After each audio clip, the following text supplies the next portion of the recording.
नमस्कार साथियों, मैं Amit Kapoor, parents association Jammu president. सबसे पहले आप ये वाली बुक देखिए। ये जम्मू कश्मीर में अभी लॉन्च नहीं हुई है और ना ही इस बुक को कोई लॉन्च करने के लिए मान रहा है। बड़े बड़े नेता, बड़े बड़े लोग, बड़े बड़े ऑफिसर इस बुक को लॉन्च नहीं कर रहे, क्योंकि आने वाले कल में अमित कपूर इस बुक में जितने भी करप्टेड लोग हैं, चाहे वो आज नेता बन के बैठे हैं, चाहे वो एडमिनिस्ट्रेटर के बड़े बड़े ऑफिसर हैं, सबको एक्सपोज करूंगा मैं। आज सबसे पहले जो मैं बात करने जा रहा हूं वो बात है सुनील हाली साहब की, जो कि एफएफआरसी कमेटी के चेयरमैन हैं। आज मेरे सवाल रहेंगे। सबसे पहला सवाल मेरा यह है कि मैं पूछना चाहता हूं चेयरमैन एफएफआरसी और जम्मू कश्मीर के एलजी साहब और गवर्नमेंट से, एजुकेशन डिपार्टमेंट से, कि सुनील हाली साहब, जो कि मैंने आपको 2-3 दिन पहले दास्तान सुनाई थी कि 140 से ऊपर जो ऑर्डर है, अंडर टेबल ऑर्डर पास कर दिए गए, बच्चों की फीसों के नाम से अंडर टेबल ऑर्डर पास किए गए, और उन स्कूलों के ऑर्डर पास किए गए, उनमें से कुछ स्कूल ऐसे थे जो वायलेटर थे, रेड अलर्ट पे थे, इलीगल स्कूल चला रहे थे, फिर भी उनके एनुअल जो है वो 3,000 से 12,000 रुपया कर दिया गया। उसके साथ एक न्यू एंट्रेंट फीस भी उसमें एडजस्ट कर दी गई, उसके बारे में भी मैं आपको बताऊंगा। लेकिन मेरे पहले ये सवाल है कि अगर सीबीआई इंक्वायरी करती है, तो सबसे पहले ये इंक्वायरी की जाए कि 124 खसरा नंबर छन्नी कमाला में, 124 खसरा नंबर छन्नी कमाला में कोई भी जेडीए में जाकर उसका रिकॉर्ड निकाल सकता है। जिस इंसान ने इलीगल जमीन ऑक्युपाइड की हो, उस इंसान को चेयरमैन एफएफआरसी कैसे रखा गया? उस इंसान को चेयरमैन एफएफआरसी कैसे रखा गया जो एक लैंड ग्रैबर है? इसकी इंक्वायरी होनी चाहिए। अगर मैं झूठा हूं, मेरे को जेल में डाला जाए। अगर वो इंसान झूठा है, उसको फौरन उठाया जाए, क्योंकि बच्चों के साथ, पेरेंट्स के साथ एक्सप्लॉयटेशन करने में हिस्सेदारी निभाना, ऐसे इंसान को कैसे रखा गया? और इतनी बड़ी जिम्मेवारी उसको दी गई चेयरमैन की। जनाब आते ही महीने 2 महीने के बाद अमेरिका चले जाते हैं 40 दिन के लिए, और पेरेंट्स बेचारा तरफ रहा है। यहां पे पेरेंट्स तरफ रहा है। मैं पूछना चाहता हूं, किसकी परमिशन और किसने उसको परमिशन दी कि जाओ 40 दिन छुट्टियां बना के आओ, पेरेंट्स को तरफने दो?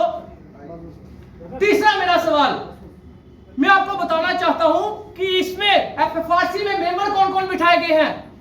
एक साइंस एनवायरमेंटल का टीचर, जो कि गवर्नमेंट स्कूल में टीचर है, उस जनाब को एडमिनिस्ट्रेटर बना दिया है।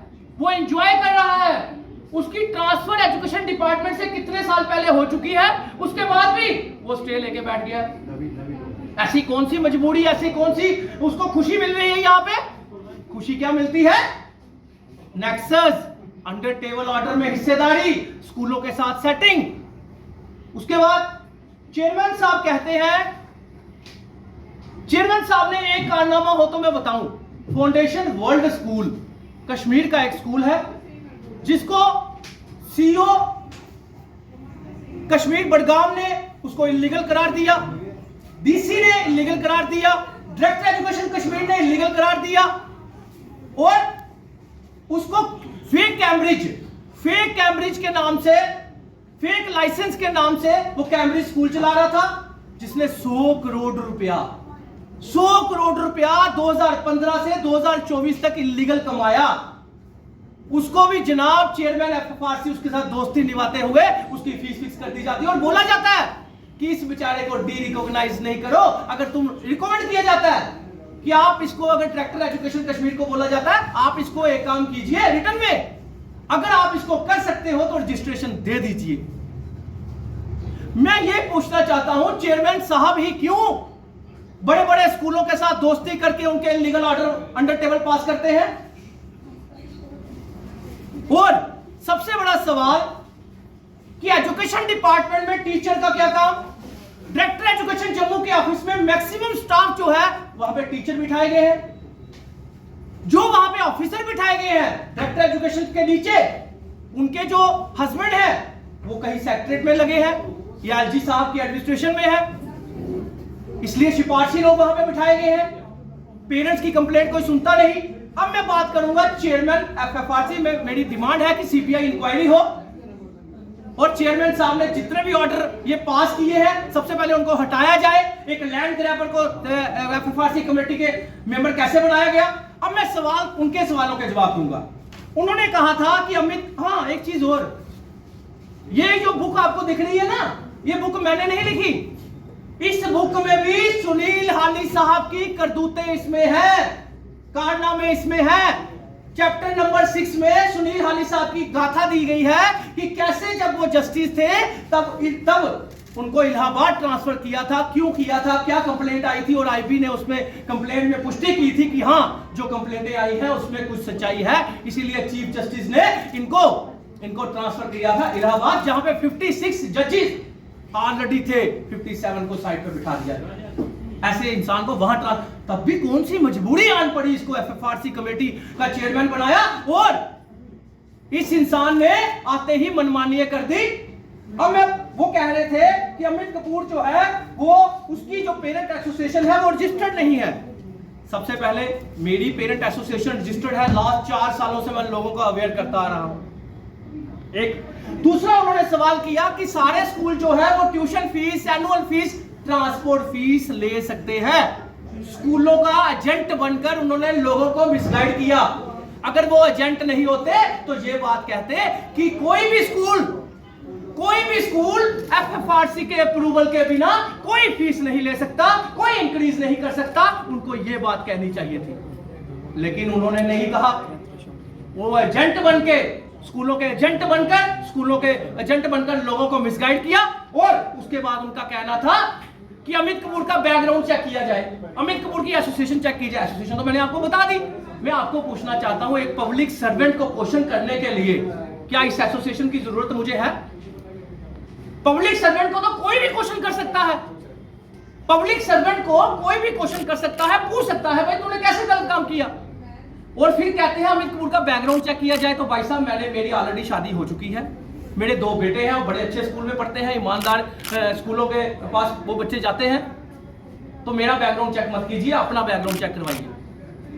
और तीसरा सबसे जरूरी क्वेश्चन, उन्होंने कहा मैंने कोई एंट्रेंस फीस स्टार्ट नहीं की। अगर किसी चेयरमैन ने, पुराने चेयरमैन ने कोई गलत काम किया था, उससे गलत काम हुआ था, तो चेयरमैन का फर्ज बनता था, नया चेयरमैन आया है, पुराने ऑर्डर को रिवोक करके जो गलत ऑर्डर हुआ उसको रिवोक करके नया ऑर्डर निकाला जाए। लेकिन नहीं, चेयरमैन साहब ने ऑर्डर रिवोक नहीं किए, उनको बहाना मिल गया पैसा कमाने का, उनको बहाना मिल गया सेटिंग करने का, उनको बहाना मिल गया अंडर टेबल ऑर्डर फिक्स करने का। सबसे बड़ा प्रूफ ये देखिए, उस दिन वो एक मीडिया वाले को बोल रहे थे मैंने सिर्फ 3-4% जो है न्यू एंट्रेंस फीस बढ़ाई है। जब सुप्रीम कोर्ट न्यू एडमिशन बंद कर चुका है तो न्यू एंट्रेंस फीस का मतलब कहां से आ गया? मीडिया में चीख के बोला जा रहा था मेरे पास कोई कंप्लेनेंट नहीं आता। उसका भी प्रूफ देता हूं। उनके पास जो क्या करने जाए तुम्हारे पास कंप्लेनेंट, तुम विश्वास के पात्र ही नहीं। तुम एक जस्टिस रिटायर्ड होकर भी विश्वास नहीं बना सके, लेकिन अमित कपूर एक सिंगल आदमी, आम आदमी होकर पेरेंट्स का विश्वास जीत चुका है। ये देखिए सबसे बड़ा प्रूफ। ये मेरी रिपोर्ट नहीं, ये office of the chief education Samba, ये सांबा की रिपोर्ट है। एक स्कूल की कंप्लेंट जाती है, 13 पेरेंट्स कंप्लेंट करते हैं और कहता मेरे पास कोई कंप्लेनेंट नहीं आया जम्मू में। कितना मीडिया में झूठ बोला, सफेद झूठ कि मेरे पास कोई कंप्लेनेंट ही नहीं आता। ये देखिए 13 पेरेंट्स, 18 पेरेंट्स कंप्लेंट करते हैं। कंप्लेंट करने के बाद सीओ सांबा रिपोर्ट डालता है कि एक बच्चे से, सिंगल बच्चे से 42,410 रुपए से लेकर 42,550 रुपया पर बच्चे से एक्स्ट्रा लिया जा रहा है। एक बच्चे से 1 साल का 42,510 रुपए, 550 रुपए एक्स्ट्रा लिए जा रहे हैं। ये किसकी रिपोर्ट है? सीओ सांबा की। उसके बाद उसने ये भी बोला है कि एनसीईआरटी के बुक्स के एडिशनल बुक्स जो है इन्होंने लगाई है और बुक्स यूनिफॉर्म का नेक्सस भी स्कूल में चलाया है। लेकिन चेयरमैन एफएफआरसी ने आज तक इस पेरेंट्स को, ये देखिए 6/9/2023 का ऑर्डर है, ये 6/9/2023 का। जनाब कहते हैं मेरे पास कोई कंप्लेनेंट ही नहीं आता। भाई साहब 6/9/2023 की रिपोर्ट भी फाइनल हो चुकी है, उसके बाद भी आपने किसी पेरेंट्स को फीस वापस नहीं करवाई। एक पेरेंट्स के साथ सेटिंग करके उसको डरा धमकाकर अगर एक पेरेंट्स की दिला भी दी, लेकिन बाकी जो वहां पे 1400-1500 2000 पेरेंट्स है, क्या उनको फीस वापस दिलाई? क्या ये ऑर्डर आपने वेबसाइट पे चलाया? क्या किसी की कंप्लेंट आपने वेबसाइट पे चलाई? आप ट्रांसपेरेंसी के साथ काम इसलिए नहीं करते, अमित कपूर को ऑर्डर पता चल जाएगा, अमित कपूर वीडियो बनाएगा, लोगों को अवेयर कर देगा और लोग जो है पैसा वापस ले लेंगे स्कूलों के साथ। तो सेटिंग इनकी कहां से होगी? अंडर टेबल साइन कैसे होंगे? अंडर टेबल डील कैसे होगी?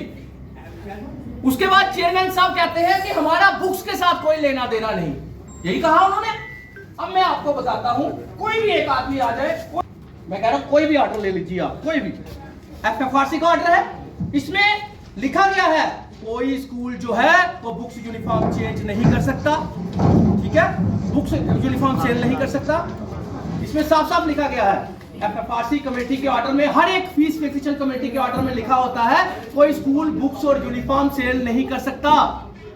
और तो और जब इन लोगों की फीसें सेट होती है, ये इलीगल स्कूल की फाइल कैसे लेते हैं चेयरमैन FFRC, वो समझ नहीं आती कि आपका DC कहता है ये इलीगल स्कूल है, आपका CO कहता है इलीगल स्कूल है, आपका डायरेक्टर कहता है इलीगल स्कूल है, तो ये 5 मेंबर कमेटी के कैसे साइन कर देते हैं? बाकी मेंबर का कहना है कि हमें पता नहीं था, हमने साइन कर दिए, जैसा चेयरमैन ने कहा हमने कर दिया, हमें नहीं पता था। उन्होंने कहा कि हम ऑर्डर रिवोक कर देंगे, लेकिन ऑर्डर रिवोक करना, ऑर्डर 100 करोड़ के ऑर्डर रिवोक करना, आज तक जितने भी नेक्सस, जितना भी करोड़ों का नेक्सस हुआ है उसको रिवोक करना उपाय नहीं, इस चेयरमैन को हटाना उपाय है। इस चेयरमैन को हटाना, CBI इंक्वायरी होनी चाहिए।